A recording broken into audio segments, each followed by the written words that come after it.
like to have Mr. Johnson lead us in the flag salute.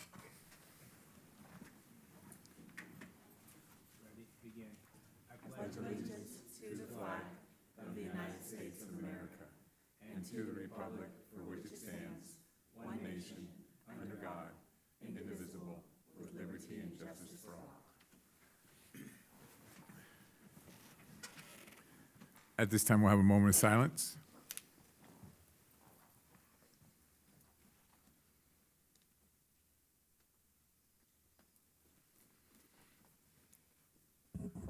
Okay, thank you. At this time, we have a new spot on the board objectives, and what we're going to do basically every board meetings, we like to emphasize something on the Sierra Sands Unified School District board objectives. And today, we're going to emphasize engaged staff, highly qualified and supported staff, actively engaging with students. So that's today's emphasis. And at this time, we'll go to number 1, adoption agenda. Any changes? No changes. No changes? Okay, does anyone have any good things to report tonight? Mr. Campbell? Yes. I actually went and hiked Mount Whitney yesterday with a couple very seasoned hikers. Ooh. And I don't know, I was walking okay today. Uh-oh. I made That's a it good up thing. and down and did okay, so, yes. How far did you go? We only went up to Lake Longpine, Lake but it was, Longpine. going uphill, yeah, it was more difficult than coming downhill. On the way down, they're like, slow down, slow down. No, this is easy. So, yes. You know, it's funny, you say that. I was playing in intramural golf last night, and the person that I played against told me that he's hiked Mount Whitney 5 times. And I went, ooh, I don't think I've ever even attempted to do that. But yeah, so there's a lot of people, I guess, that do a lot of hikes up that place, but not me yet. So I did hike up to Lone Pine Lake, but it was 50 years ago, so. You're not that old. There wasn't a trail then. Yeah. I think it's with Lewis and Clark. Okay, thank you. Anybody else? Okay, at this time, number 3, approval of minutes of the special regular meetings of May 21st, 2026, and the special meeting of May 27th. Were there any changes? So we'll make those approved, and we'll move on to, well, we don't have any programs, unfortunately, in presentations tonight since school's out. So we'll go down to no public hearing. So we'll go down to 6, reports and communication, reports from members of the board. Any reports from the members of the board? I just want to say, great end of the school year. I mean, that's kind of the last thing we did was all the graduation stuff. It was nice to see everybody graduating and all the great celebrations with our students. And also next week, I'm going to the Federal Land Impact Aid Society in Michigan with Dr. Moore. So I look forward to seeing what they're presenting on ways that we can support federal impact aid. Nice. I would also like to say that the graduations are really always an excellent time to be involved and to sit there and watch all the success of all our students going across the stage and getting their diplomas. But also I want to thank the Navy for once again providing a flyover over at Burroughs High School. That was always incredible to see that happen. So that was an awesome thing. Anybody else? Okay, we'll move on to the superintendent's report. Thank you, President Campbell. Month 9 enrollment is 4,708. And I was looking at our historical records, we're down 154 students from this time last year. And over the last 2 years, we're down 293 students in 2 years. That's a big loss. And it's important for us to keep that in mind as I'll share some other things connected to that. However, our attendance rate is 91% for the last month, up 2.87% from last year. So while we don't have as many students, and we have a lot of reasons for that, statewide, nationally, declining birth rates, all sorts of things. But our families, our staff ended the year strong, dedicated to students showing up, supporting student learning. So that is a bright spot. And since the last board meeting, as was referenced, we've held 3 graduations, 2 promotions, and many moving up celebrations across the district. We're so proud of our class of 2026, and I was particularly proud when a community member who was volunteering at Safe Grad Night shared with me that this class as a whole was incredibly respectful and well-mannered, and the community had so much fun celebrating with them in a safe manner throughout the evening. So kudos to our students, they are amazing. We have students in high school summer school, which I visited this morning, which was a great experience. We also have them in extended school year and expanded learning opportunities program. So students in session across the district, even though it is summer. So thank you to our staff for engaging with those students in these additional programs, and to our students for continuing to show up and prioritize their learning. I was impressed this morning at Burroughs as the students were motivated to finish their courses. They knew exactly where they were. They were telling me, I'm 50% done, I'm 27% done. They knew where they were with their courses, and after just 1 week in, not even the full week of summer school, we're seeing some great progress. It's also a neat system because Elijah Colpitz has taken the lead, and we've allowed students who maybe didn't quite finish in credit recovery to be able to finish in summer school rather than start all over again when it's just a matter of time and not the learning. And so that's resulted in quite a large number of students earning the credits, completing those credits in a more efficient and effective manner than starting all over just because a term ended. So we're seeing some great success there. Negotiations are moving forward with our bargaining units, and we appreciate the collaborative approach to working with what we have. We have a shared interest in the fiscal solvency of the district, and we celebrate together that we have not had to do layoffs at all recently in Sierra Sands Unified School District. Decisions made in these board meetings and collaboratively in negotiations are intentional and result in ongoing stability even in lean times. And with ongoing statewide and national declines in student population and that we've seen here, the school funding structure of California based on enrollment and attendance, it is a big factor in the resources that we have to work with. And while funding increases may be earmarked for education without reducing staff or enrolling more students, there's just less money to work with. We know from our budget presentations in the last few weeks, we've been deficit spending for years before COVID. And so we're taking this very seriously. One-time funding has helped us to shore that up, but it's a short-term solution and it's a long-term issue that we're tackling. But it takes a lot of careful intentionality and planning, and it's not just a matter of, well, don't we have value for this? Of course, absolutely we do, but we need to be able to sustain it and do that in a structured way. So I'd like to thank the board for their diligence in engaging in these conversations, including 4 board meetings in the last 4 weeks. So I have noticed that that's a lot of time together, but we're taking it seriously. We're engaging in the workshops. We're having the conversations, the hearings on the budget, the local control accountability plan. And the work being presented later this evening in tonight's agenda reflects the collaborative work of a number of individuals, including students, parents, classified staff, instructional staff, support staff, and administrators. So we have truly identified the priorities for our community, for our students, and look forward to implementing these plans in this new school year. And what we'd like to do, as President Campbell said, we have a focus area now for each of our board meetings, and I'd like to highlight some of the work that we're doing in that particular focus area that we've identified this evening, which is engaged staff. So the video we're about to show is a result of significant staff engagement under the leadership of Dr. Michelle Savko. Our portrait of a graduate has been developing in small teams as we learn together and design the building blocks for rolling it out district-wide.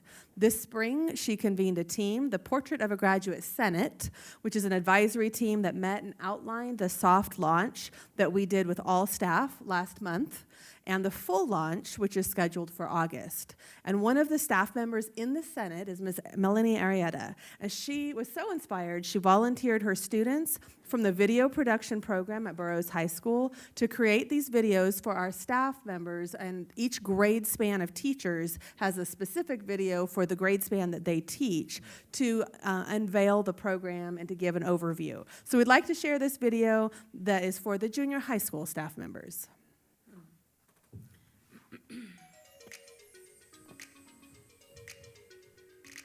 This year, Sierra Stands Unified School District is proud to launch Portrait of a Graduate to our educational partners. What is a portrait of a grad? Well, it's more than just a poster or learning progressions. It represents a vision and a promise to ourselves and the community about the types of graduates we want to put out into the world. What is the goal? Well, it's not that different from what we already expect of students, but now we have specific terms to describe student development as they become communicators, collaborators, innovative problem solvers, community contributors, and purpose-driven navigators.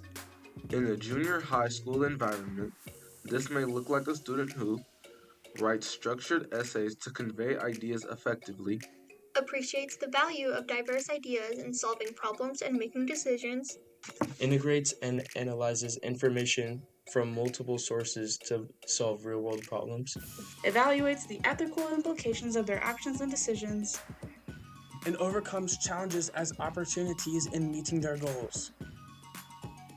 We hope to share this consistent district-wide language for discussing, tracking, and celebrating student growth across sites and grade levels.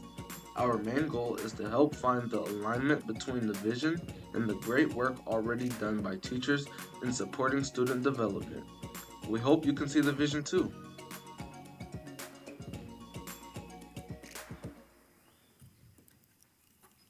I'll let the credits go before I move it on, because that is one of the highlights as well, is that our students put this together. So our students are helping us tell the story about what it means to be a portrait graduate, and our staff are leading the way, collaboratively designing the instructional program to support all students to graduate as effective communicators, collaborators, innovative problem solvers, community contributors, and purpose-driven navigators. I am looking forward to welcoming families, students, and staff back to the new school year, and especially our new event, Party in the Parking Lot. It's a community resource fair to be held on July 30th in the parking lot of the Sierra Vista Center, right in front of our Family Resource Center. So stay tuned for more to come on that. And in the meantime, I wish our students, their families, and our staff a wonderful summer. That concludes my report. Thank you, Dr. Moore, and also thank you, Dr. Safko, for that interesting report on Portrait of Graduate. Look forward to more coming. We'll go to 6.3, report to the Board of Trustees by the Desert Area Teachers Association. Welcome. Yeah, great to see you, Cheyenne. All right, let's see if I get it right. President Campbell, members of the board, Dr. Moore, Dr. Safko, and community and staff. I just wanted to formally introduce myself, Cheyenne Reagan, the new data president, and I'm really looking forward to the upcoming year and just working together to work for students and staff. Thank you. Thank you. Looking forward to working with you. At this time, we'll go to 6.4, report to the Board of Trustees by California School Employees Association. Sylvia here tonight? Okay, so we'll move on.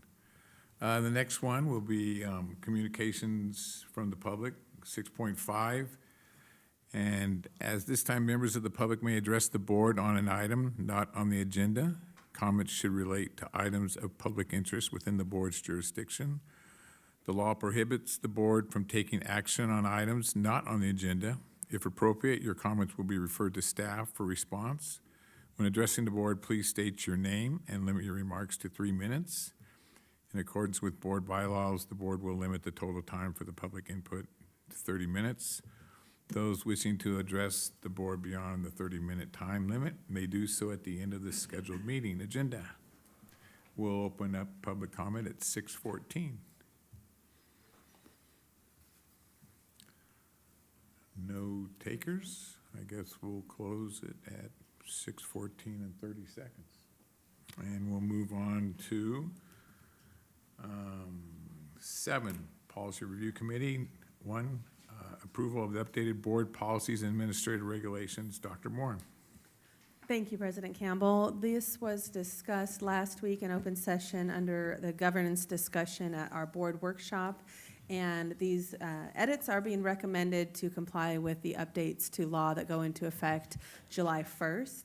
I'm pleased to share that we have systems and protocols in the district that are already underway, so we are fully compliant with this, and we'll do some extra messaging to staff to make sure everyone is aware of the requirements. Happy to answer any questions.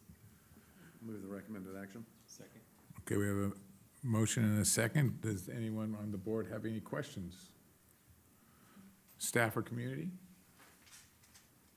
At this time, we'll take a vote. All in favor?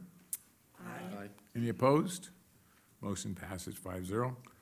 We'll go to number 8, Educational Administration. 8.1, report of the 2025-26 California School Dashboard Local Indicators. At this time, we'll have Dr. Safko.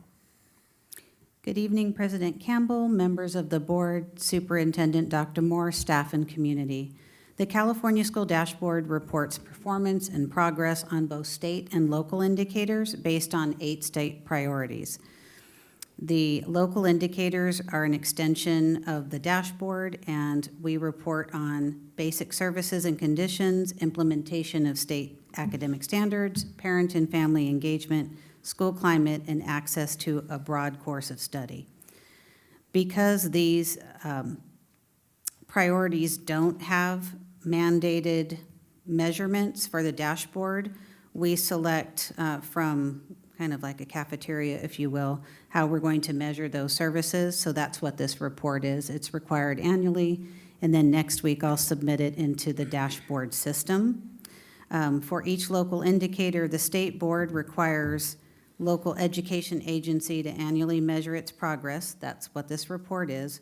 Report the results as part of a non-consent item at a regularly scheduled board meeting.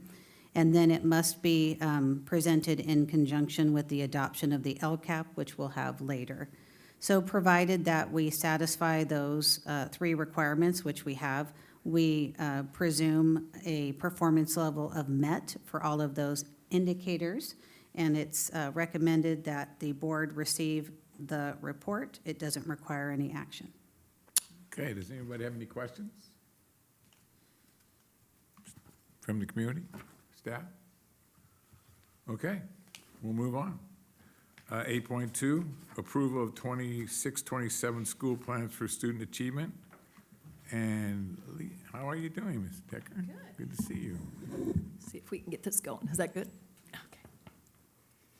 Good evening, President Campbell, members of the board, Superintendent Dr. Moore, Deputy Superintendent Michelle Safko, staff and community.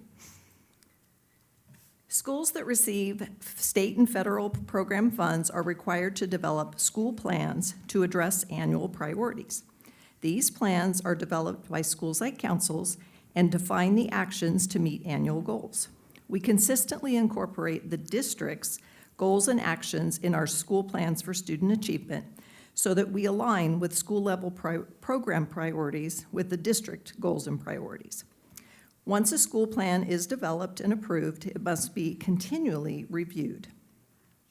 The board-approved school plans for student achievement are required for schools that receive state and federal funding. It is recommended that the board approve the 26-27 school plans for student achievement as presented. We have a motion and a second. Does anyone from the board have any questions? Bill? you have a Just a comment. I think as I reviewed this, it just strikes me how many different ways we look at what we're doing and assess where we're gaining ground and where we're not, and adjust our behavior accordingly to try and meet the needs of so many different students with so many different needs.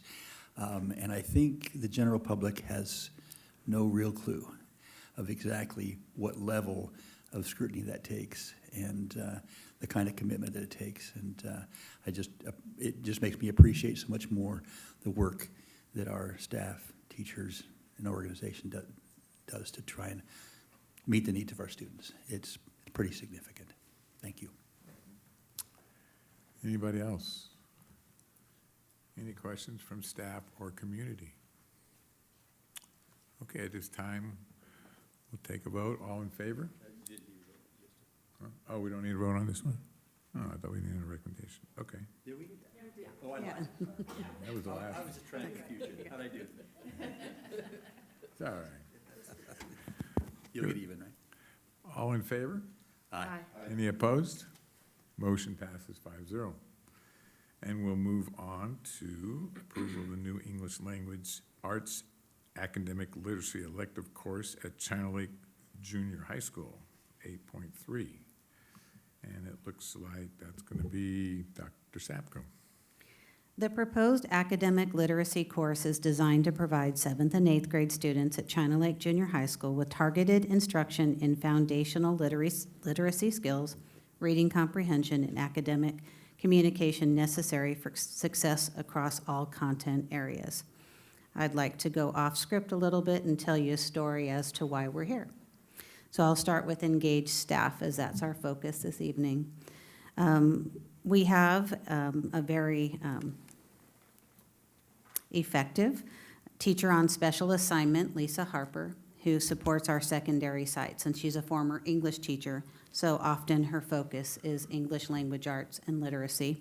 But for secondary, as you may be aware, it's very challenging to intervene in deficit skills as we enter secondary because there's not a respected and protected time other than tutoring or kind of voluntary participation in intervention.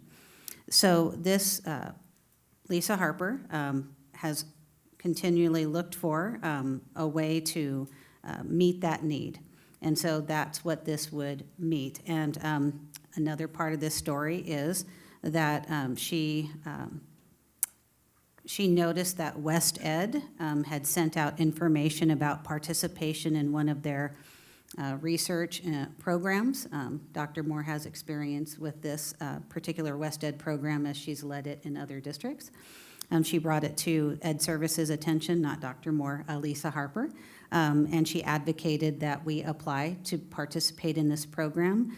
And as one of the requirements, we will implement this course if you approve it next year, but it sets us up to participate in a very reputable program in 27-28 because it requires dedicated time and a course to reading intervention specifically for secondary students. So I ask that you approve this recommendation for the academic literacy elective course at China Lake Junior High. Second. Okay, we have a motion and a second. Do we have any questions? I have a comment, maybe a question/comment. So it sounds like to me we're going to have a course here, an elective course here that we're going to have to allow some of the students that are struggling in different things in English literature and so forth are at the junior high, correct? Yes.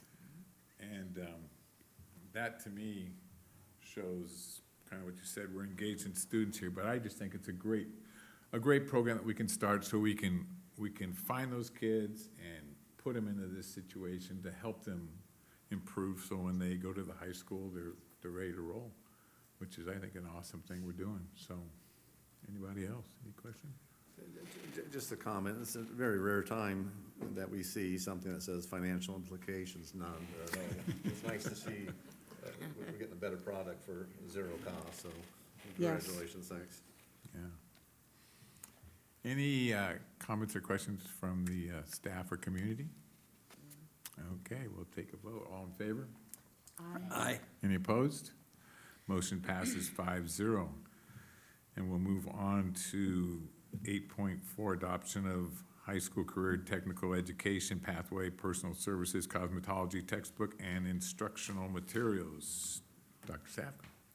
At the April 16th regular board meeting, the board approved the high school career technical education pathway, personal services, or cosmetology.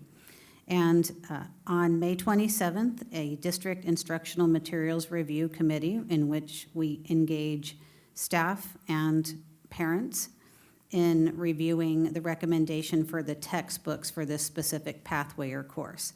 The recommendation, I like saying this one, it sounds fancy, Milady Standard Cosmetology has been recommended to the board for approval of cosmetology. We are clever with our funding, Mr. Scott. So the cost of the textbooks will be funded through Perkins, and then the materials, because there are lots of apparatus that go along with cosmetology, those will be funded through our Career Technical Education Incentive Grant. It's recommended that the board approve the cosmetology textbooks and materials for adoption as presented. Second. We have a motion and a second. Any comments? I just have one. So have we got any, have we run the ad yet for this position, or is that this summer? Yes, we have run the Okay. position. And is there a lot of interest in? Yes. Okay, awesome. Okay, I just want to make sure that, I know there's a lot of people out there that are interested in doing this. It's nice to have some local program instead of driving to Lancaster, Bakersfield, or Victorville to get this certification. So, thanks. You know what was interesting to me was when I was reading this, and I was actually talking to Dr. Moore about this, and I said, okay, we're gonna do cosmetology, we're gonna get this new curriculum, new books, and then when they said, we're gonna have these new head mannequins, and I went, whoa. So we're actually gonna have hair, and they're gonna get to practice, and I thought, man, that to me that's awesome that we got, a lab like that, and I think engaged staff, highly qualified and supported staff, actively engaging with students right And there. you can probably volunteer Whoa. to get your hair You have to have hair to do that, Mary. done. So that's the plan for the summer. Grow your hair out this summer. I'll grow my hair. We're gonna grow our hair out this summer. Oh, that's good. So by December, you can be the first Yeah, that trial. should be one. Mine's real simple, 2 and 3, and then they kick it. It's a real simple process, so. Anybody else? I would like to add to Mr. Johnson's question, there is such an interest, Burroughs does such a great job of engaging the students and surveys the students in what might you be interested in. If you remember a few months ago, I brought a slew of elective courses. So there was high interest from our students, and we're going to be able to offer 2 sections. Nice. That's awesome. So I get both sides of my hair cut. Yeah. Or you can have someone different each month take care of it, Exactly. from one class to the other. I only have Yeah. 2 ears though, so, Any questions from staff or community? Okay, let's take a vote. All in favor? Aye. Any opposed? Motion passes 5-0. We'll move on to 8.5, adoption of supplementary secondary instructional materials program, Think Law. And I guess, Dr. Safko, you're up again. Yes, sir. We have board policy that guides the selection and evaluation of instructional materials and also supplementary instructional materials. And our policy states that the board does encourage the use of supplementary materials to enrich the curriculum and enhance student learning. And such materials should be aligned with district goals, curriculum objectives, and academic standards. A few months ago, I believe, Dr. Moore, you were at a conference on the East Coast, and oftentimes there'll be vendors or really creative solutions to engaging students, right? And so I had the opportunity to meet virtually with an organization called Think Law, and they produce curriculum that's highly engaging to students. And it really helps bring to life real-life legal cases, but it just expands the students' thinking about what might be right, what might be wrong, what might be the gray areas, and then how do we apply that to other situations. So it does support our Portrait of a Graduate priority by applying rigorous inquiry strategies that move instruction from asking what and how to why and what if. Think Law will support the development of our Portrait of a Graduate attributes: communicator, collaborator, community contributor, and innovative problem solver. We plan to use this supplementary material in secondary advisory, English language arts, history, social science, and elective courses, primarily at China Lake Junior High. A district instructional materials review committee was convened on May 27th, and they did vote to move the recommendation forward to the board. The anticipated cost of this curriculum is $80,000, including professional learning for teachers, and the Learning Recovery Emergency Block Grant will be funding the source. It's recommended that the board approve the supplementary material for adoption as presented. Do we have a a, recommended action? second. we have a motion and a second? Do we have any questions from the board? I just have one. I noticed that under the English elective, I think Law was one of the supplemental materials. Is that where it's using this tool? So it really isn't free. There's $80,000 in another item. A good catch. Okay, so. So yes, so in the, We're paying for it course- in this item. Ish. Ish. It's the Partially. supplemental part of it. Yeah. Okay, yeah. Anybody else? I think that what I like about this is students get to work in a curriculum that talks about real-world things that are happening in our world, and they get to act on things and relate to things. And I think that's really an awesome thing that, makes learning so much and more enjoyable when you get to do things that are related to world events and what's going on in the world. So I think it's awesome. Any questions from the staff or the community? All right, we'll take a vote. All in favor? Aye. Any opposed? Motion passes 5-0. Okay, 8.6, Ms. Decker is back to see us. Approval of program plan for expanded learning opportunities for the 2026-29 school years. Ms. Decker. School districts must operate the Expanded Learning Opportunities Program in accordance with requirements from the CDE, including the development of a program plan. The program plan describes activities that support the whole child and the student's social and emotional learning development. This plan, if approved, will be posted on the district website, so it will be readily accessible to anybody that wants to learn more. The 26-29 ELO plan is considered a living document that is reviewed and adjusted to reflect the needs of the community, updates on the law, and to provide continuous improvement in the development of an effective program. There are no financial implications for developing the plan, and the Expanded Learning Opportunities Program funding is anticipated to be about $3.7 million for the next school year. It is recommended that the Board of Education approve the 2026 through 2029 Expanded Learning Program as presented. Move recommended action. We have a motion, we have a second? Second. Second? Okay, any questions or I comments? just have a comment. I mean, I read through this, and it's incredible how detailed it is.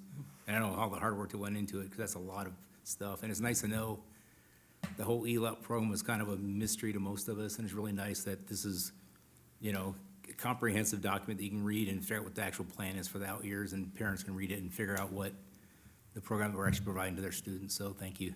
Yeah, well, I would actually like to give a big thank you to Sarah Dastrup, because she's the coordinator of the ELO program, and she is the one that developed this. Okay, thank you, Sarah.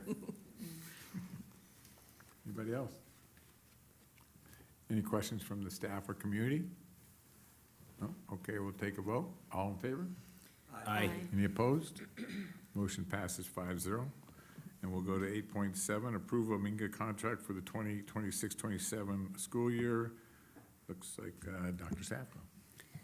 Thank you. Minga is a campus management platform for K-12 schools. The Minga Hall Pass system is a digital Hall Pass platform that replaces paper passes with real-time, trackable, time-limited digital passes. It helps schools reduce hallway traffic, prevent student meetups, and maintain consistent supervision by giving staff a live view of all active passes. Schools use it to improve safety, minimize class disruptions, and enforce clear, data-driven hallway expectations. The Minga behavior system provides a unified way to track positive and negative behaviors, assign consequences, and then reinforce school-wide expectations. Staff can document incidents on this platform, award points for positive actions, and monitor trends to support positive behavior intervention support or other behavior frameworks. This system helps schools build a more consistent, transparent, and positive school culture. Minga was successfully piloted this year at Burroughs High School, China Lake Junior High, and with the upper grades at Fowler Elementary, where all schools reported positive behavior outcomes and increased protection of instructional time. The 12-month contract includes both the Hall Pass and behavior modules for all elementary schools, China Lake Junior High, Mesquite, and Burroughs High School, totaling $42,493.50, and will be funded with Title IV, Safe and Healthy Students. It's recommended the board approve the contract with Minga as presented. We have a motion? Move recommended action. Second. Second? We have a motion and a second. Do we have any questions or comments from the board?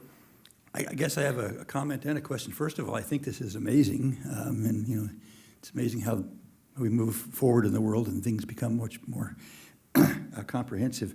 I was curious if there was a shock component to this if somebody gets in the wrong area. No, sir. Okay. Remember, it's safe and healthy students. I just thought there's an idea there. So it's all digital? Is this a? It is digital, and all of the staff, the principals have engaged their staff in that feedback loop. Did it have the desired impact? Yes. And it was desired by all the schools because it had such a positive impact on staff stress and being able to monitor the behavior. And it's, I would say, similar to the cell phone implementation policy. It just kind of mellows things out. That's not a technical term, but you know. So all of the schools, when we'd have principals meetings, they'd say, how can we fit this into our school plan for student achievement? And so when we have a district-wide need, we try to find a way to say yes, and so we're going to use some specialty funds and implement it across the district. So is it a card? Is it a? They use their Chromebook for it because we have the phones put away. And it's a digital pass, so it's like they'll sign in, so there's either a Chromebook in the classroom to check in, check out, and then the teacher digitally approves it. But one of the beauties of it, when it was piloted with a particular school for 6th grade, they were having some creative students all going to the restroom at the same time. And in the system, you can say, Johnny and Susie don't get to go to the restroom at the same time. Well, I mean, maybe that's a bad example, but anyway. You should never do this on the fly, right? Okay, but okay, so April and Michelle, we're going to be talking in the restroom and not in class, right? So we shouldn't go to the restroom at the same time. Those kinds of things, they can coordinate, they can see what the trends are and monitor, and so it really has led to safer campuses and less discipline, as well as more learning, which of course is the bottom line. It's done at the classroom level, and it's not like going to the admin have to monitor this. Correct, Okay, yeah, awesome. yeah. I mean, there's availability of that, but it's pretty seamless. And then it all ends up in the data center. I guess, I don't know. You know, what's interesting is, what I've heard is basically it's just cut discipline down tremendously during classes where they realize, okay, they know certain people have trends of going out at certain times, and this takes care of that. And I heard nothing but great things, so I'm glad we're putting this down into the next level of elementary school and so forth. So, any other questions from staff or community? Okay, we'll have we'd like to, let's see here, we'll go for, how many would like to approve this? I got a brain thing going on here. All in favor?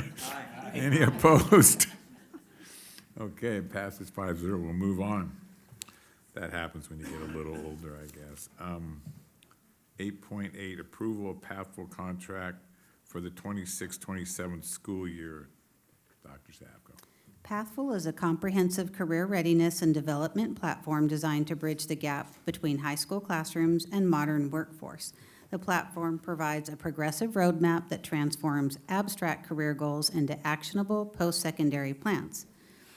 Beyond exploration, students build essential soft skills such as communication and time management through a flexible employability curriculum.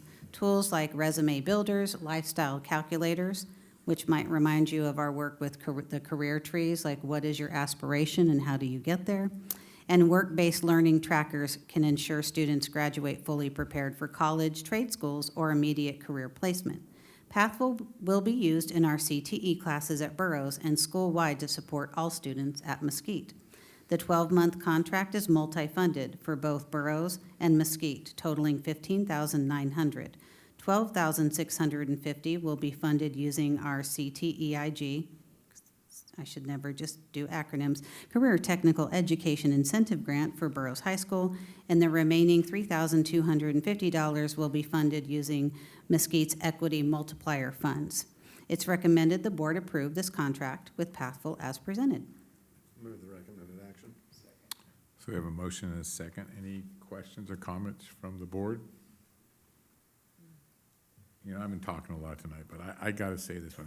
I hope I got this right, because I was looking at this, and I thought, Portrait of a Graduate, Driven Navigator, help achieve their goals after graduation. I'm thinking that might fit right in there with that one, so I'm kind of glad about that. So that's awesome. Any questions from the staff or community? Okay, we'll take a vote. All in favor? Aye. Any opposed? Motion passes 5-0. 8.9, Alternative School Survey Report. Dr. Moore? Yeah, this is a fun one. It's a new and will be annual survey for High Desert School. So the state of California requires any alternative schools to do an annual survey, including staff, students, and parents, to see how, on a variety of factors, and the state actually sets what those factors are. And then as an interesting extra layer, they require that the person putting together the report is not a staff member of the school district. So we partnered with the Kern County Superintendent of Schools to help us with the survey and the report creation, and we're very pleased with this initial baseline data to see how the engagement is going at our newest school, High Desert School, and so far so good. And the school will be using this information as they create their plans and respond to their community needs. So that is attached, and we recommend approval of this report. Okay, we have a motion, and do we have a second? Second. Have any questions, comments from the board? I just have one. It's interesting that there's like one person that like strongly disagrees, and you wonder if they got like the 1 in 5 backwards on their answers. Or having a bad day. You know, there's a lot of factors. I know. And it's a school of choice too, so if they truly strongly disagree, maybe they need to pick a different choice. I'm just, yeah. So, thanks. Anything from staff or community, questions? Okay, we'll take a vote. All in favor? Aye. Any opposed? Motion passes 5-0. We'll go to, looks like 8.10. We got a lot of these tonight. Approval of contract with Provo Canyon School. Amy, how are you this evening? I'm doing well. Good How to are see you? Good. Good. Good evening, President Campbell, Superintendent Dr. Moore, Deputy Superintendent Dr. Savko, board, staff, and community. This item tonight is an approval for a contract with Provo Canyon School. The term free appropriate public education means special education and related services have been provided at public expense, meet the standards of the state education agency, include an appropriate setting, and are provided in conformity with the IDEA individualized education program required under Section 614.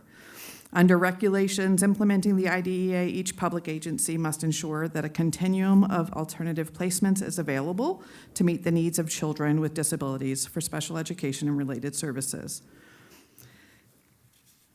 The regulations implementing the IDEA also include provisions related to students placed in residential treatment facilities. Specifically, the regulations provide that if a placement in a public or private residential program is necessary to provide special education and related services to a child with a disability, the program, including non-medical care and room and board, must be provided at no cost to the child's parents.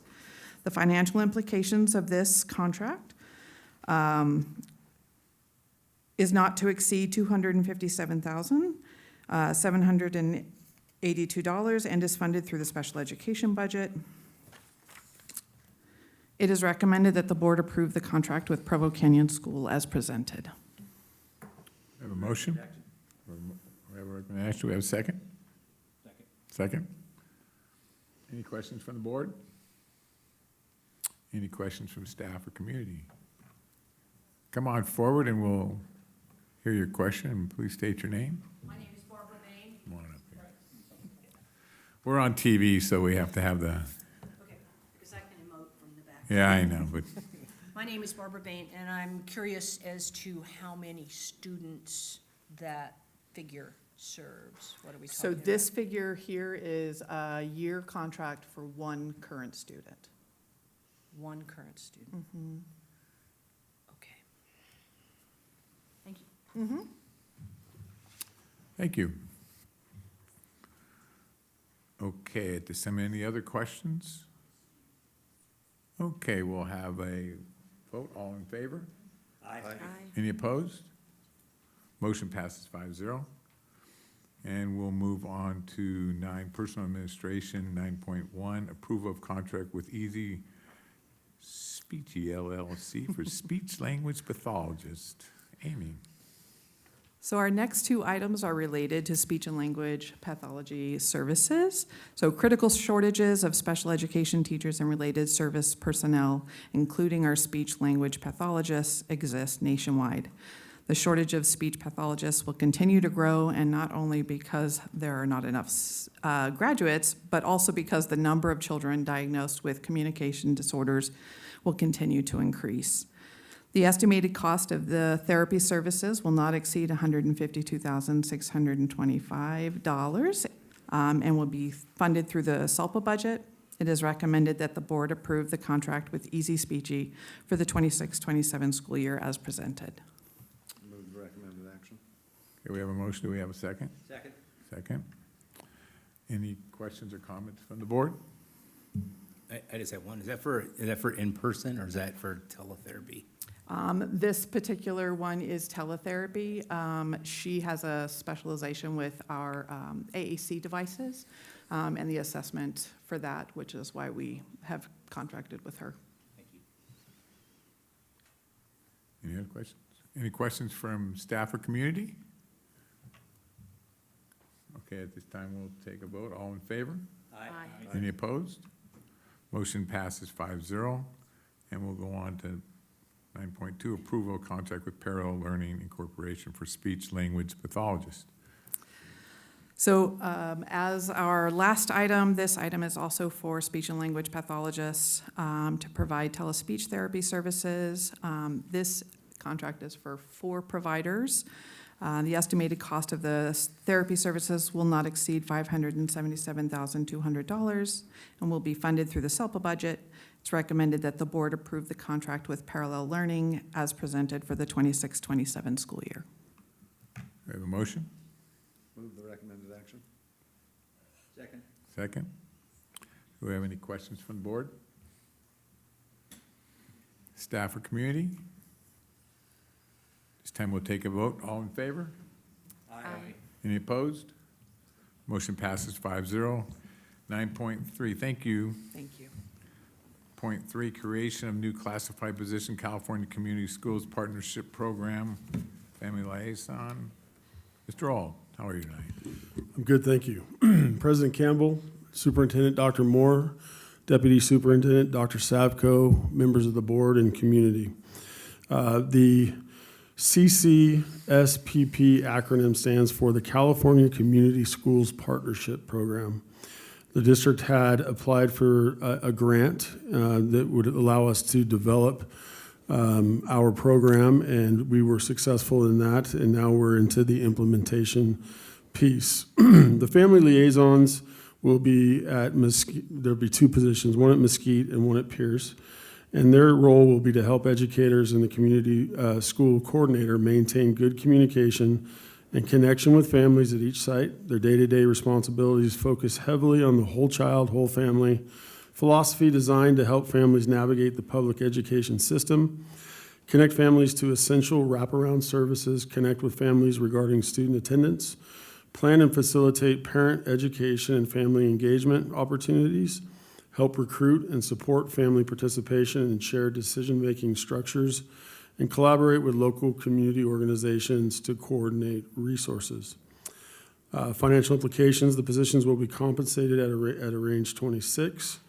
There'll be 2 positions, as I mentioned, and the annual salary for a 12-month employee paid at range 26 who is new to the district is just over $41,000 annually.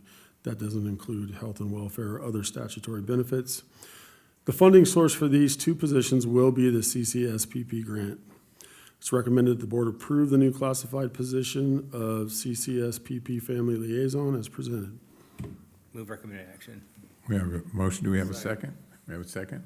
Do we have any questions from the board? I have a comment. Comment?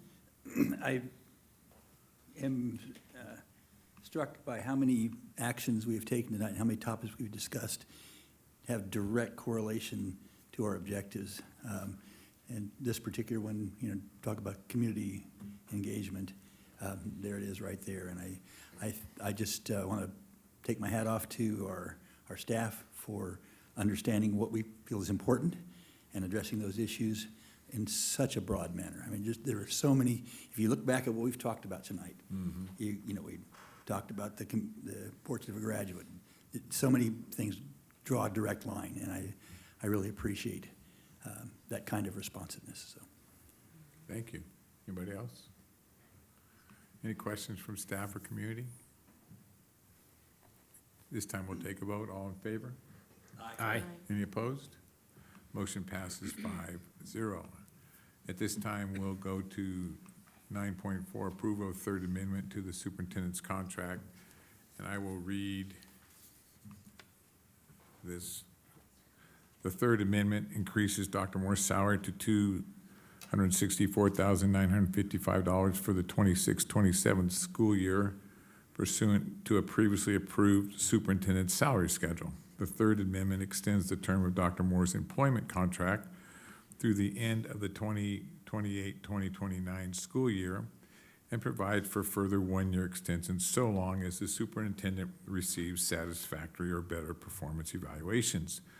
The third amendment provides that the superintendent may be paid for up to 15 days of earned but unused days of vacation time on an annual basis. The third amendment also provides that only a supermajority of 4 board members may terminate the employment agreement without cause. With the exception of the revisions I mentioned, the third amendment leaves the other terms of Dr. Moore's employment contract and the first and second amendments to the contract unchanged. Specifically, Dr. Moore may continue to access the medical, dental, and vision benefits available to other certificated employees. She will receive 24 vacation days per year. She will also continue to receive reimbursement for ordinary expenses and district-paid AXA dues. Dr. Moore will also have continued access to the district's cell phone and laptop or tablet. Dr. Moore will continue to receive 1 sick day per month, board-approved holidays, and personal necessity, bereavement, and other leaves provided to the other district certificated management employees. Finally, Dr. Moore may access CSBA's Tier 1 and Tier 2 programs if the board approves her participation in those programs. It is recommended that the board authorize the third amendment to the superintendent's contract as presented. Move the recommended action. Second. I have a motion and a second. Do we have any questions from the board? Staff or community? Okay, at this time we'll take a vote. All in favor? Aye. Any opposed? Motion passes 5-0. And we'll move to approval of the First Amendment to Deputy Superintendent's contract. Dr. Michelle Saddle's First Amendment, 9.5. The First Amendment to the employment agreement extends the terms of Dr. Safko's employment contract through the end of the 2028-2029 school year and provides for further one-year extensions so long as the deputy superintendent receives satisfactory or better performance evaluations. Between the posting of the agenda and tonight's meeting, we identified an error on our posting. The following has been revised to correctly reflect Dr. Safko's salary in her blended year of a half assistant superintendent and half deputy superintendent. The First Amendment also provides Dr. Safko a one-time off-schedule payment of 2% of her 2025-2026 salary, the equivalent of $3,954.96. With the exception of the revisions I mentioned, the First Amendment leaves unchanged the other terms of Dr. Safko's employment contract.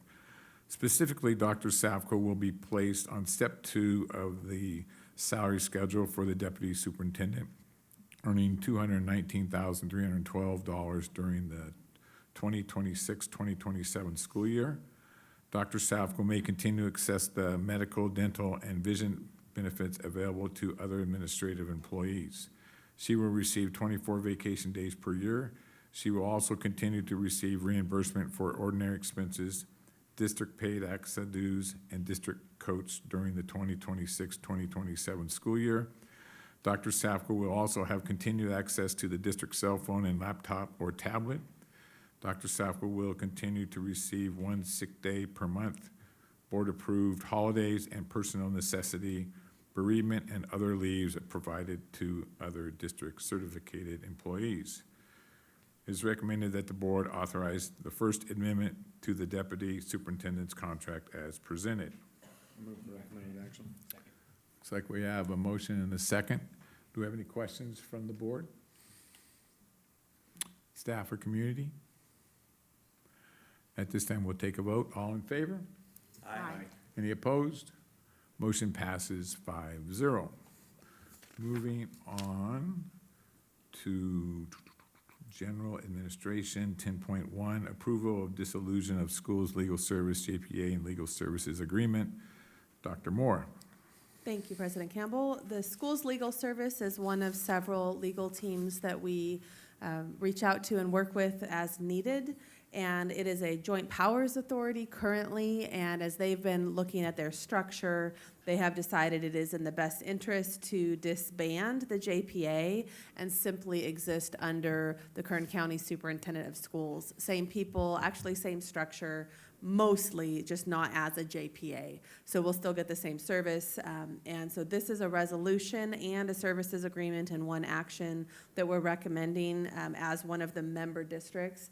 We're recommending just to certify the change of structure that they have outlined, and happy to answer any questions. Any Move questions? recommended action. We have a first, a motion and a second. Do we have any questions? Nope. Any questions from staff or community? Okay, we'll take a vote. All in favor? Aye. Any opposed? Motion passes 5-0. And we'll go to 10.2, discussion regarding the RB Inyo-Kern Data Center with potential direction to staff. And at this time, I'm going to turn it over to Dr. Moore for a statement. Thank you, President Campbell. We have been watching and learning a lot from this item. We heard certainly from public comment last month of the community interest, as well as working with city leaders and following the evolving conversation around this proposed data center. And as I've been working with city leaders and studying myself, and I know each of you have been as well, we're very interested in the impacts and effects for Inyo-Kern School, which is in a close proximity to the proposed data center. There's a lot of unknowns, and we are a government agency. So given all of these factors, we are recommending, and I love direction from you this evening, but I think that our best course would be similar to the letter we recently saw from the Navy, is sending in a letter to the California Energy Commission, which is where this plan is currently in the stage, and we'll certainly monitor as it goes through, if it goes through any further stages, but sending in a letter outlining our concerns in terms of not problems, but in terms of these are our interests for Inyo-Kern students and staff and community. What is the learning environment and what are those impacts? While the extensive application has environmental implications, it is not specific to our school, and there are questions that still remain. And so I'm recommending that we put together a letter that necessarily is neutral. As a government agency, we would be neutral, not taking a stand, but clearly outlining our interests and adding inquiry to asking what is the impact for the learning environment, for the infrastructure, for all the things that we know and have outlined in prior conversations and in the community, but outlining those that we're most interested in to ensure that as decisions are made, that Inyo-Kern School and the people there are taken into consideration as anything is to develop. So that's essentially where we're at. Everything from air quality to noise to traffic and safety, and some may be positive, right? What is the revenue generated? What is the infrastructure that could be helped, right? We have questions, and we're not exactly sure the specific impacts, even though there's a lot of information. We would love that to be gathered and shared and taken into consideration should there be any sort of decision.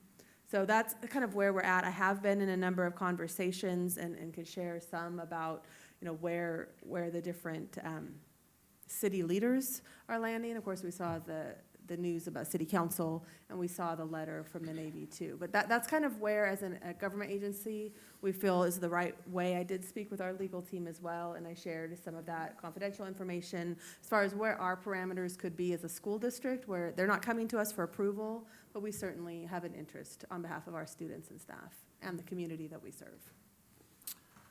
Okay, thank you. So It looks like to me what we're looking at here is from the board is trying to find out whether we have a consensus to have Dr. Moore write a letter to the California Energy Commission asking them to thoroughly evaluate any impacts this data center would have on Inyo School, its staff, or students. And I'm just wondering if you guys have any questions or whether the board would want to do that, or if there's any questions. I believe that's the correct path forward for us to follow, so I would agree with the, if you're looking for consensus, Yeah. that would be my consensus. Okay. I agree with that path forward that Dr. Moore has talked about. Anybody else have any? I would just echo the same thing. I would just echo the same thing. I believe that we do have a responsibility to make sure we've asked the right questions of the right people to understand what kind of impact there might be. And I think that does that. And whether or not it will require further action on our part will partly have to do with what we learn. But I believe that makes it clear that we want to protect our educational community and make sure that all things that ought to be considered are considered before moving forward. So I wholeheartedly agree that we need to make sure that this is something that is not going to be a problem. So I'm in agreement with the consensus to write a letter. Is anybody? And with Dr. Moore, I agree with all those topics. I mean, it's really important for safety, security, sustainability, all those things, water, power, noise, pollution. I mean, all those things that environmental impact statement should cover if it's done thoroughly, or other studies they need to do to figure out the true impact to us. And it's hard when you read their data, what the program really is until we get the full disclosure on it. So I agree. I think a letter's appropriate from the district, just like the Navy did, just like others have done, so they can answer questions. And because we're not a voting member in that process, so. Yeah. But it would be nice to have our questions answered and our thoughts out there so they can make the right determination, so. And that's what I think is important, is that we have to know for sure how this is gonna affect, because we have a school, and I don't think the school is, what, about less than a mile away from where this thing is going to be at. Yeah, So, it's yeah. close. So, yeah, and I agree with all that and getting information and possibly maybe information from, communities and towns that have data centers close to schools or even communities, or, and what's it like from firsthand people living it, maybe, I don't know. So, gotta get the Okay. information. Thank you, Mary. So, sounds like we have a consensus here. Do we have any comments from the community or staff that would like to come up? If you would, please come up and state your name, and we'd like you to please limit your comments to 3 minutes if possible. Thank you. Not a problem. Thank you. Lindsay Stevens. Hi, Lindsay. I don't come here very often because I'm a homeschooler, but I just wanted to encourage you all to do what the city did and actually file for intervener status. That's how you're going to get the most information. I think writing a letter is excellent as well, but I think the intervener status is going to give you the ability to get much more information, and if you find out that there are significant negative environmental impacts to your students, you can intervene on their behalf. And so that's why I would encourage you to file for intervener status. Thank you. Thank you.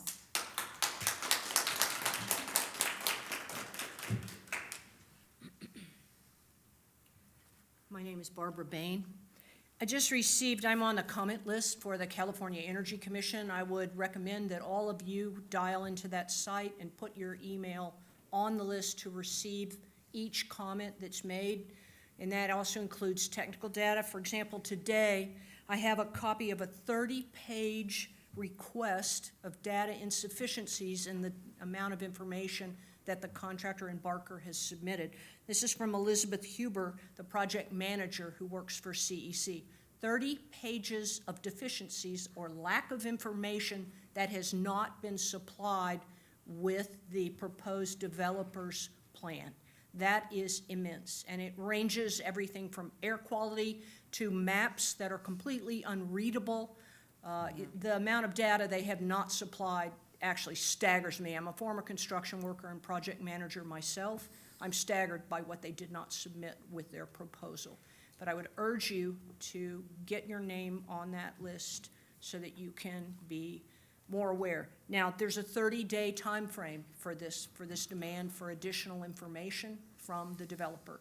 So in 30 days, hopefully, we will have a tremendous amount more data, and that will be very interesting in your next meeting or the next thing. Now, I don't know that as the public, I'm not sure if that information that they're asking to be supplied will be supplied to the public.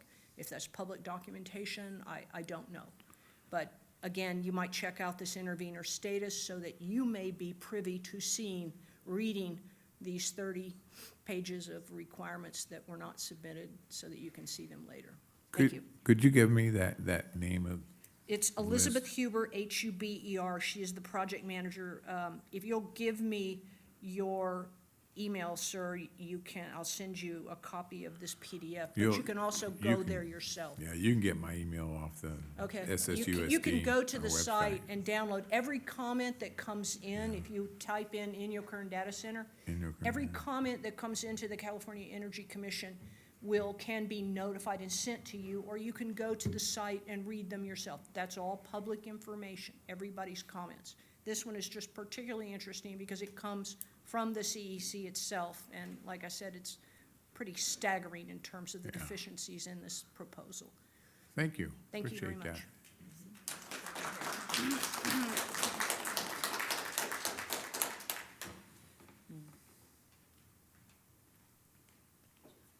Good evening. Good evening. My name is Rebecca Afteam. I hope my salutations are correct. Superintendent Dr. Moore, Board President Dr. Campbell, Deputy Superintendent Dr. Savko. We went to San Diego Avid one time training. Board Vice President Dr. Johnson and esteemed board members. Please excuse my ineloquence. This early evening meeting is still quite late for educators who are teaching summer school. Please excuse redundancy. I was not able to attend last month's meeting or to watch it. I am a proud and grateful former SSUSD teacher of sadly only 2 years at the late great Monroe Middle School. Having taught all around California, those 2 years were the height of my public school teaching career, and I still care deeply about this district and its students. It took years for me to stop dreaming about needing to take roll to Cammie Dixon, and before she would call me and remind me. I'm currently a cottage school teacher and a homeschool co-op teacher. However, my students' playmates at the splash pad and the local parks are some of the 4,000 plus SSUSD students. Their future Cerro Coso classmates are SSUSD students, and their future NOC-WD coworkers are SSUSD students. I'm deeply concerned about the potential health impact of the proposed Inyakern Data Center on SSUSD students and the district's academic goals for its student body. This week, W. Van Allen, captain of the U.S. Navy and commanding officer, issued that statement that's been mentioned, expressing concern on multiple fronts about the impact of this data center on NOC-WD mission-critical endeavors, long-term water sustainability, ambient electromagnetic interference, which impacts not just the Navy electronic systems, but many white papers have documented that electromagnetic projections have documentable neurological and physiologic health impacts, and a thermal plume excruciatingly close to Inyakern Elementary, even closer to some of the homes of the students and my students. Some of the concerns have been addressed by Science Direct, the Environmental and Energy Study Institute, EPA Watch, and other organizations, including nausea, dizziness, long-term chronic health conditions, behavioral changes from data center ultrasonic sound, not after years, but after weeks or months of exposure. So this is a very time-sensitive issue. George Mason University has published research from their Center for Climate Change Communication and Atmospheric and Oceanic and Earth Sciences Department that safe and healthy students are simply far less likely in a so-called data center alley. SSUSD's 91% attendance rate, in short, could be impacted by deteriorating health due to extreme proximity of an Inyakern data center. The Portrait of a Graduate video mentioned integrating information from multiple sources to problem solve. Many Valley residents have identified the proposed data center as a potential problem. So I second, please look into being an intervenor status organization. Thank you for your comments.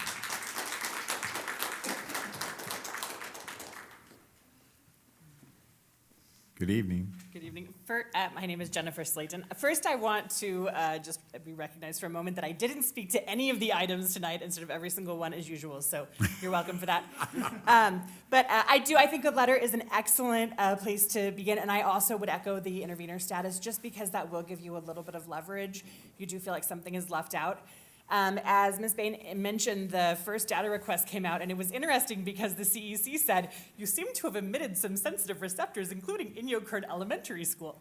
So they are paying attention to the fact that the school is 1,400 feet away from actual project activities. So it's not just less than a half a mile.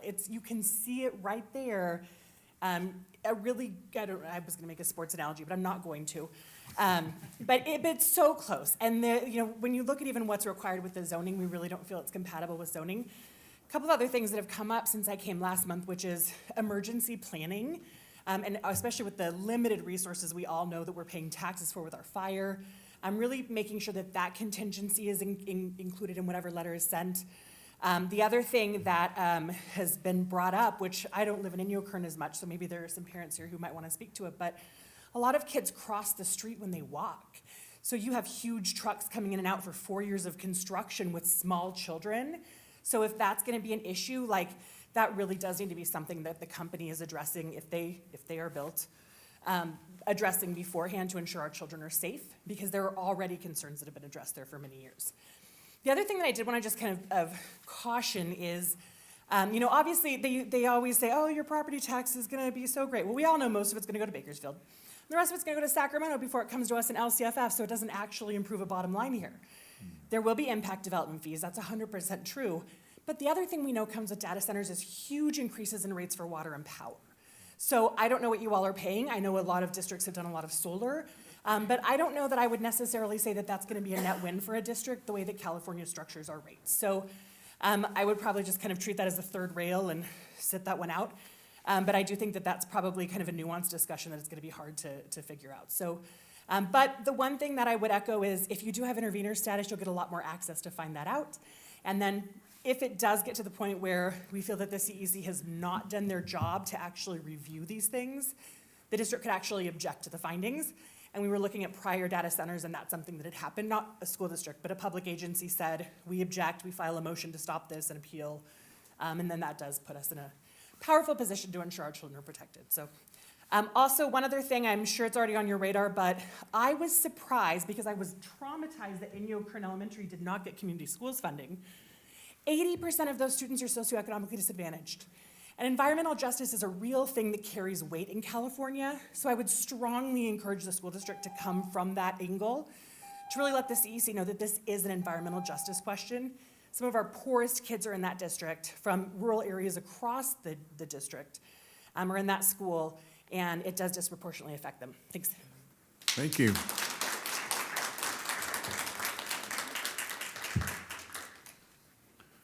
Okay, so we'll go ahead and write the letter, and then I guess we can look at intervening status and figure out how we go about doing that. So, Well, I have consensus for a letter at this time. I think we start there. Yeah, start with the letter. Anybody see where we go with that? Okay. We'll start there, and then we'll go from there. See what happens. Thank you. Okay, at this time, we'll move into 11. We don't have any construction administration tonight, do we? So we'll go to 12. Business administration, 12.1, adoption of the 26-27 local controllable accountability plan. Dr. Savko. The board held a public hearing to solicit recommendations and comments of members of the public regarding the specific actions and expenditures proposed to be included in the LCAP. The public hearing was held at the same meeting as the annual budget public hearing.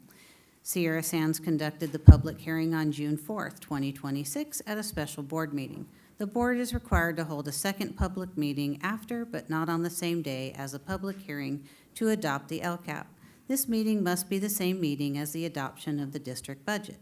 The district must file the adopted LCAP and budget with the Kern County Office of Education within 5 days after adoption. The Sierra Sands Unified School District's draft LCAP is posted on the district website for review and comment.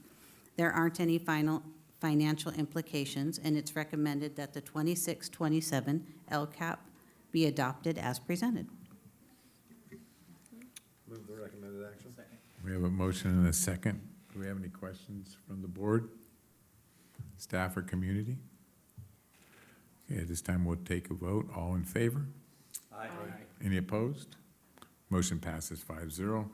We'll go to 12.2, adoption of the Sierra Sands Unified School District proposed budget for the fiscal year 2026-2027. And it looks like Jennifer's coming up to do this one. Thanks to see you, Jennifer. Good evening, President Campbell, members of the board, Superintendent Dr. Moore, Deputy Superintendent Dr. Safco, staff, and community. I'm not going to repeat what Dr. Safco just said about the requirements for the public hearing because that was part of this. But we do have to have our budget adopted by the board and submitted by July 1st of each year. And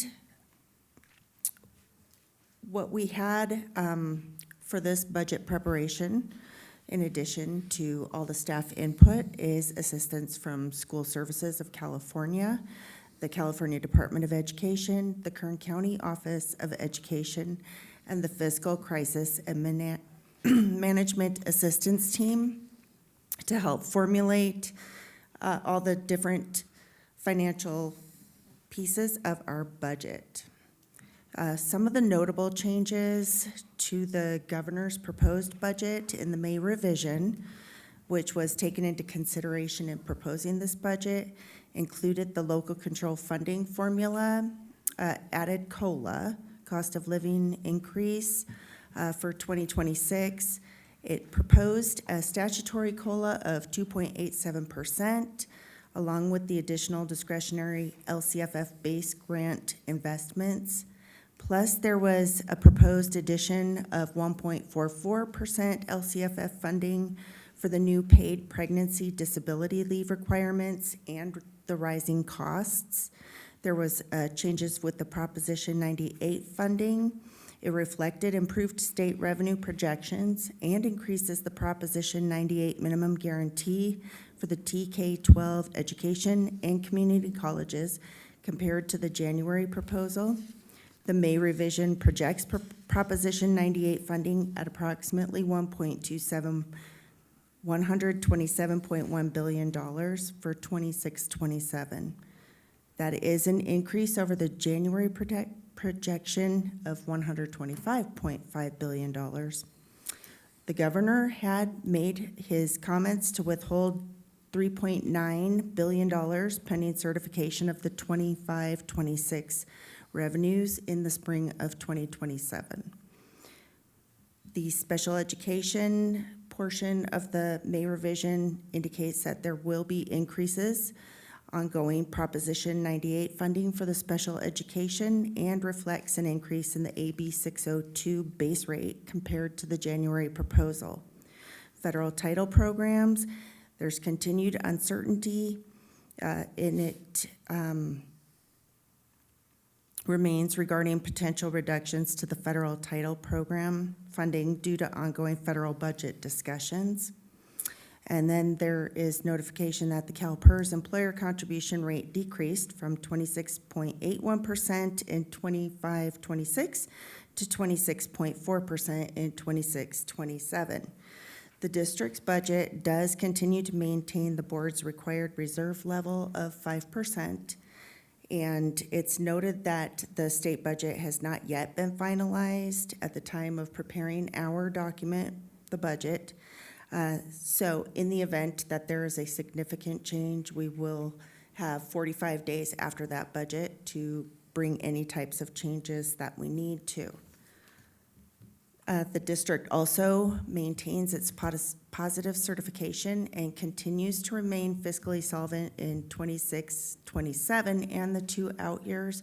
But as we heard at the public hearing and the workshop, that we are having some slim dollars, and we have to do some trimming, which we have started doing, and we are paying very close attention to our budget adjustments, and we recommend that the board adopt the proposed budget for the 26-27 school year as presented.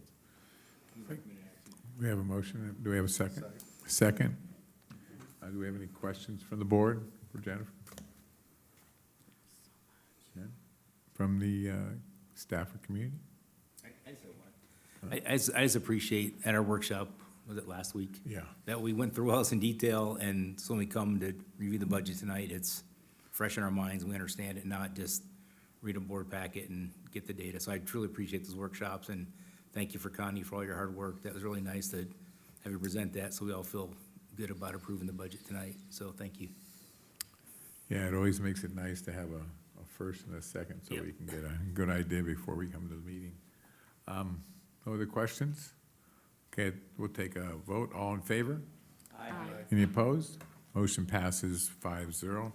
At this time, we'll temporarily adjourn to conduct the annual Kearns Financing Authority Board of Directors meeting.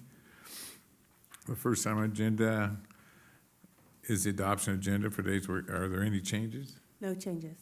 No changes. Okay, the agenda will stand as presented. Hearing. The minutes will stand, The right? minutes, We did the- I'm sorry, not the agenda. Minutes will stand as, stand, okay.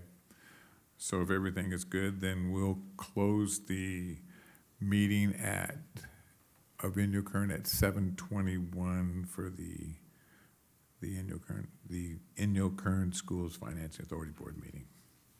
And we'll move back into the Sierra Sands Board meeting and move to 14 consent calendar. Move the entire consent calendar. We have a motion and a second to move the entire consent calendar. Do we have any questions? No? Staff or community? All in favor? Aye. Any opposed? Motion passes. Do we have any future agenda items? No future agenda items as of now. So fingers with this launch from Ernest Hemingway, "The world breaks everyone, and afterward many are stronger at broken places. Trust what your heart says." Have a great weekend, everyone. You like that one?